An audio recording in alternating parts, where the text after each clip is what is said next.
Hello, everyone. This is Wenjun Yang. I'm the third year PhD student from the University of Victoria, and today I'm gonna give a talk about our recent research work, Quick Mobility Aware Multipath Quick for satellite networks. So let me share my screen.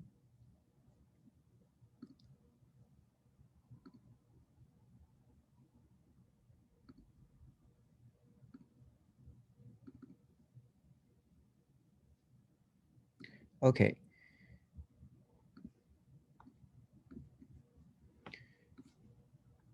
As we can see, nowadays the integrated terrestrial and LEO satellite networks (ITSN) is emerging, in which there are many mobile entities moving at faster speed, and even the access and backbone networks can be mobile. However, the traditional TCP/IP stack is unable to support the user mobility and the network mobility. One reason is that the IP semantics are overloaded. In addition to the mobility issue, the ITSN is characterized by longer RTT and higher bandwidth, referred to as the high BDP network, in which some traditional algorithms are not suitable anymore. This is one reason why we are still talking about congestion control in 2021. In terms of the mobility issue, multi-homing design principle could provide a good support. The reason behind is that the mobility is essentially multi-homing. For a multi-homed host, it would be equipped with multiple interfaces and multiple IP addresses. So there could be multiple connections and passes between the correspondent node and the mobile host. One broken connection during mobility would not affect the communication because the backup connections could be used. Inspired by this principle, there are many multipath-based solutions at the different layers to cope with mobility issues. For instance, in the cellular system, a mobile user is allowed to connect multiple cells. So the mobile users within the cellular network can do the soft handover, but it cannot support handover among heterogeneous networks. Multiple path routing is also possible nowadays, but it mainly focuses on the reliability improvement rather than mobility. Oh, sorry. So managing mobility at the transport layer is a better choice. For example, MPTSP. It not only provides seamless handover, but also support load balancing and bandwidth aggregation. However, the three-way handshake is problematic, which is very time consuming, especially in the long RTT communications. On emerging uh, on emerging transport layer protocol, Quick supports multi-homing as well by introducing the connection ID, but Quick fails to use multiple interfaces simultaneously. Finally, MP Quick is introduced. It has some salient features.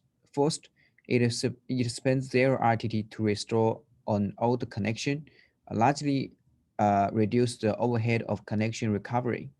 Second, it keeps mobility support in mind and introduces the connection ID concept.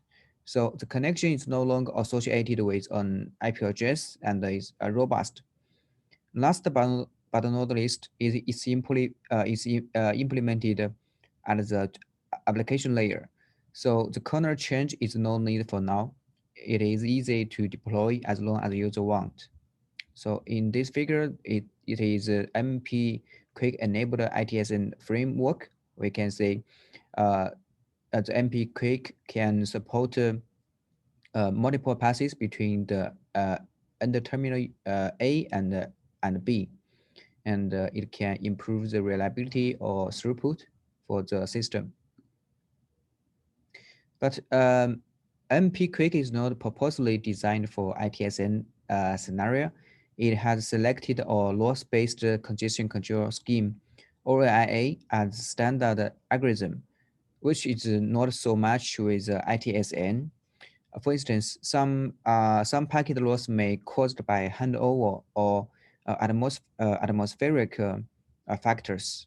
So ORIA is vulnerable to non-congested loss. As we mentioned earlier, ITSN is characterized by high BDP. So ORIA would suffer from the such problems like the underutilization or overshooting. And we conclude that most of issues are caused by the unawareness of mobility event.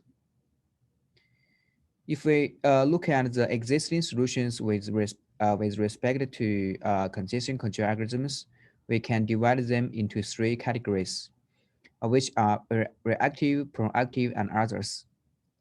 They have some pros and cons respectively. And if we adopt them on the ITSN scenarios directly, they would face the same uh, a dilemma in realizing the network condition at the first RTT.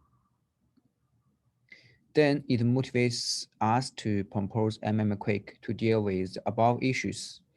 First, we aim to realize the network conditions at the first RTT by proposing the mobility-aware BDP estimation model.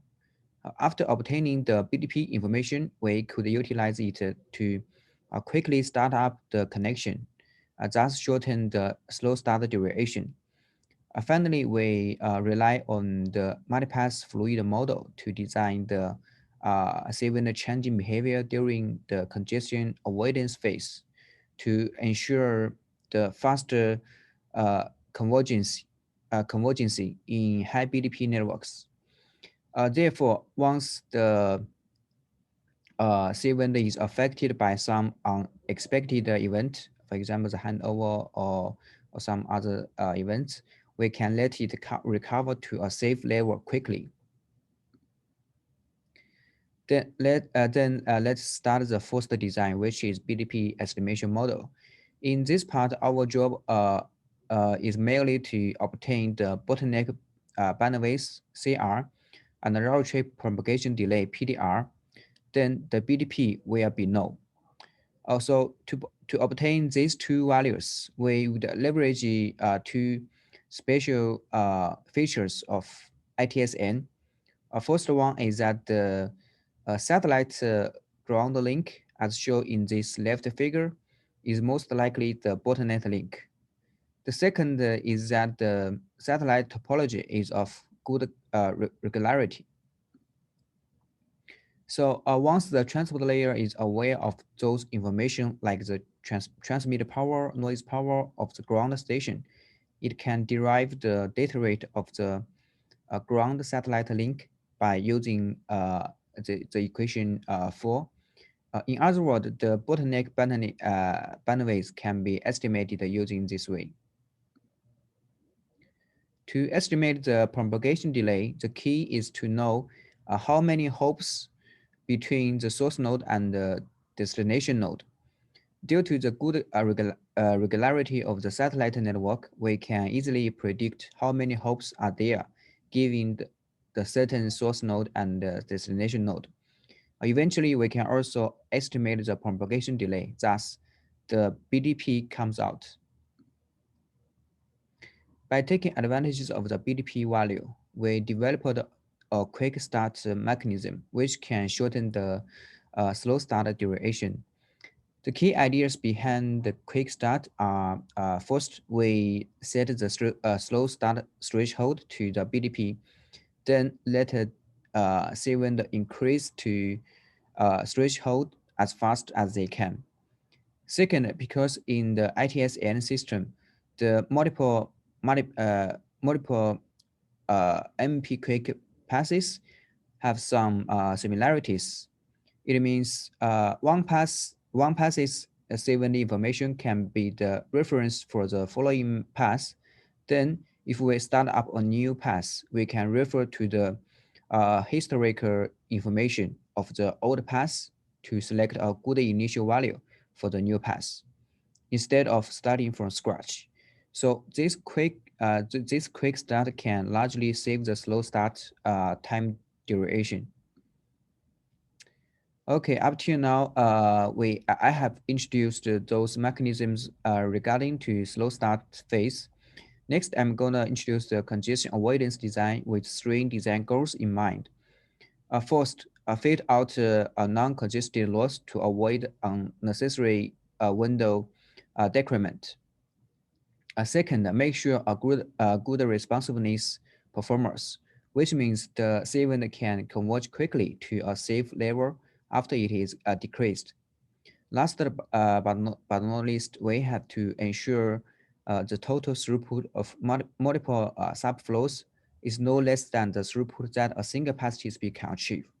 Otherwise, the multiple pass transmission is meaningless, right? Okay, to fade out the non-congested loss and identify the real congestion loss, we combine three conditions to detect. Only if the three conditions hold true, the loss signal can be regarded as a congestion loss. According to the reference to these partial derivatives of phi r would determine the convergence in speed and the responsiveness performance, where the phi r is a ratio of IR to DR, and IR stands for the increment value when receiving a new ACK, and DR is a decrement term when receiving a packet loss signal. On top of the responsiveness consideration, we keep the set design goal in mind, which is throughput maintenance. And this is a throughput maintenance principle. We can say we have to make sure the total throughput is at least equals to the maximum of the throughput that a single pass TCP can achieve. And eventually, we derive the phi r and IR designs as shown in these two equations, and the uh, sorry, and the saving the adaptation model is shown in this figure. We can say during the quick start phase, each pass would start from a large but safe initial window to approach to estimated BDP say max. Then during the congestion avoidance phase, our design would follow the square root increase manner rather than the additive increase way. Okay, the above are all of the design for Quake. Next are some evaluation results. These are the test-bed setup information. We implement our project based on NS3 Ubuntu 18.04 and select the round robin scheduler to assign packets into multiple passes. And in our test scenarios, we used two passes. In addition, we try to simulate the practical situation of satellite network. So the network settings are given in this table. The figures shows the modular SNR changing behavior for the end terminal when it is moving in a straight line. We observe that this modular value matches our estimation model very well.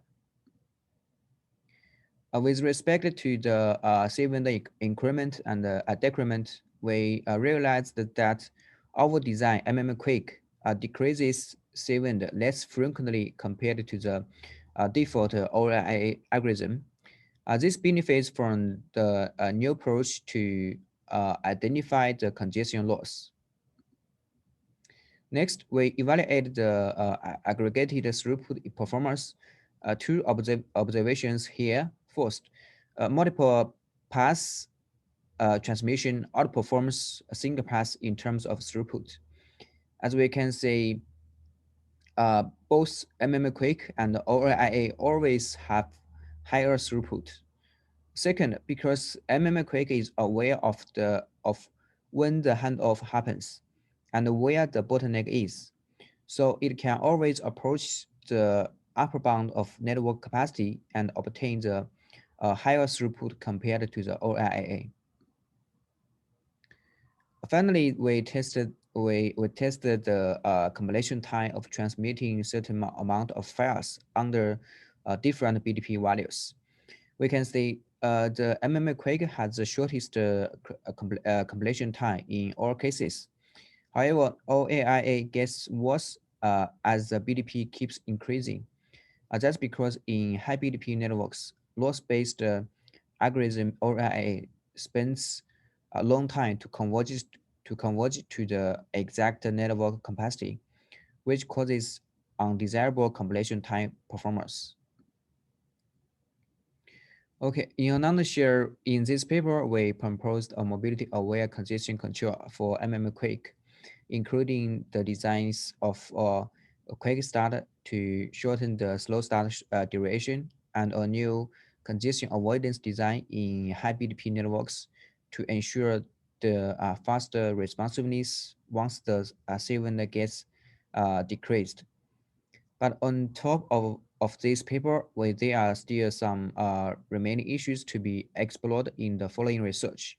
For example, due to the space limited, the experimental results is not sufficient enough. So we may want to enrich experimental scenarios to evaluate the effectiveness and robustness of Quake later on.